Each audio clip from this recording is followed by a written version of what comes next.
Selamat pagi Bapak Ibu, salam sejahtera bagi kita semua. Perkenalkan, nama saya Manoto Tugatorop, Widiswara pertama dari Pusdiklat Kemenristek BRIN. Senang sekali rasanya saya bisa berbagi dengan Bapak Ibu tentang strategi pembelajaran bela negara kepemimpinan Pancasila.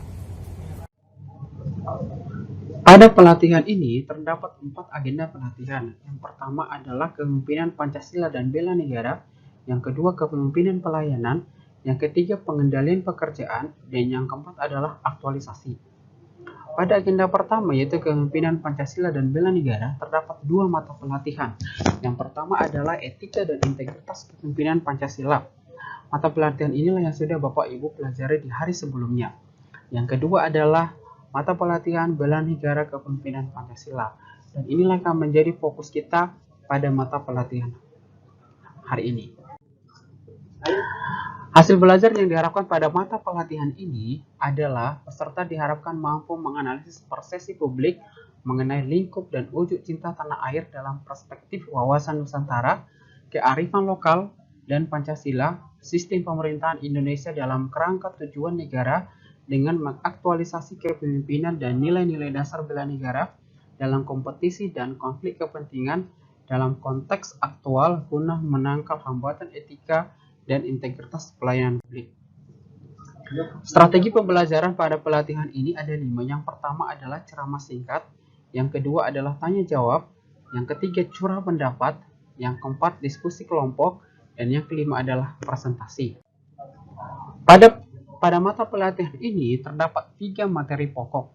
Yang pertama adalah persepsi publik mengenai lingkup dan wujud cinta tanah air dalam perspektif wawasan Nusantara dan kearifan lokal. Indikator yang diharapkan dari materi pokok ini adalah peserta dapat menjelaskan persepsi publik mengenai lingkup dan wujud cinta tanah air dalam perspektif wawasan Nusantara dan kearifan lokal. Metode pembelajaran yang digunakan pada materi pokok pertama ini adalah ceramah. Fasilitator akan menjelaskan secara singkat mengenai persepsi publik mengenai lingkup dan wujud cinta tanah air dalam perspektif wawasan Nusantara dan kearifan lokal. Yang kedua adalah metode tanya jawab. Fasilitator akan memberikan beberapa pertanyaan untuk dijawab, beberapa pertanyaan kepada peserta, dan peserta akan menjawab menurut pendapatnya masing-masing. Yang ketiga adalah metode diskusi kelompok. Fasilitator akan membagi peserta menjadi beberapa kelompok, kemudian memberikan bahan untuk didiskusikan, dan peserta akan mendiskusikannya sesuai dengan kelompok yang sudah dibagikan. Yang keempat adalah visualisasi. Fasilitator akan memberikan beberapa video untuk disaksikan oleh peserta mengenai tentang materi pokok. Dan yang terakhir adalah presentasi. Peserta akan mempresentasikan hasil diskusi yang dibahas pada kelompok, kemudian peserta lain akan menanggapi, dan kelompok yang mempresentasikan akan menjawab atau merespon setiap pertanyaan dan pernyataan yang diberikan oleh peserta lain. Materi pokok yang kedua adalah sistem pemerintahan Indonesia dalam kerangka tujuan negara sebagai amanat konstitusi. Indikator yang diharapkan pada materi pokok ini adalah peserta dapat menjelaskan sistem pemerintahan Indonesia dalam kerangka tujuan negara sebagai amanat konstitusi. Metode pembelajaran yang digunakan pada pelatihan ini adalah ceramah. Fasilitator akan menjelaskan secara singkat mengenai sistem pemerintahan Indonesia dalam kerangka tujuan negara sebagai amanat konstitusi. Peserta akan mendengarkan serta menyimak setiap materi yang disampaikan oleh fasilitator. Yang kedua adalah visualisasi. Fasilitator akan memberikan 1 atau 2 video untuk disaksikan oleh peserta.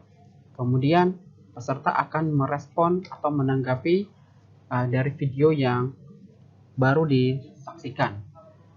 Yang ketiga adalah tanya jawab. Fasilitator akan memberikan pertanyaan untuk dijawab oleh peserta.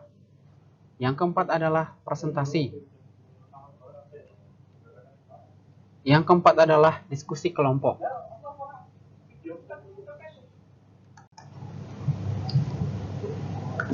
Metode pembelajaran yang digunakan pada pelatihan ini yang pertama adalah ceramah. Fasilitator akan menjelaskan secara singkat mengenai sistem pemerintahan Indonesia dalam kerangka tujuan negara sebagai amanat konstitusi. Yang kedua adalah visualisasi. Fasilitator akan memberikan beberapa video untuk disaksikan oleh peserta, kemudian peserta akan disuruh untuk menanggapi mengenai video yang baru disaksikan. Yang ketiga adalah tanya jawab. Fasilitator akan memberikan beberapa pertanyaan kepada peserta dan peserta akan menjawab sesuai dengan pengalaman mereka. Dan yang keempat adalah diskusi kelompok. Fasilitator akan memberikan beberapa artikel yang berbeda-beda dari setiap kelompok, kemudian mendiskusikannya. Dan yang kelima adalah presentasi. Setiap kelompok akan mempresentasikan hasil diskusi mereka dan kelompok lain wajib merespon atau memberikan pertanyaan terhadap kelompok yang presentasi. Materi pokok yang ketiga adalah menganalisis aspirasi publik dalam perspektif sila-sila Pancasila. Indikator yang diharapkan dari materi pokok ini adalah peserta dapat menganalisis aspirasi publik dalam perspektif Pancasila. Metode pembelajaran yang digunakan adalah metode ceramah.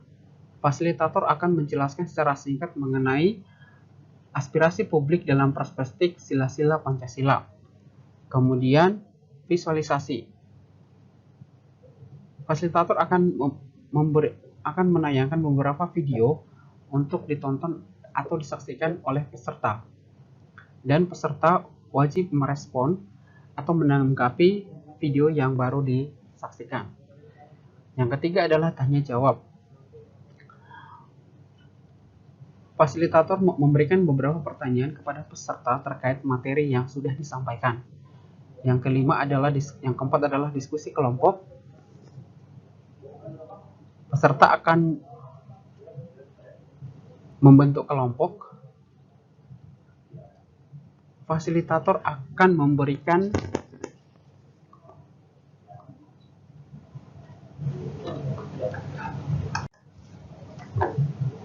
Yang keempat adalah diskusi kelompok.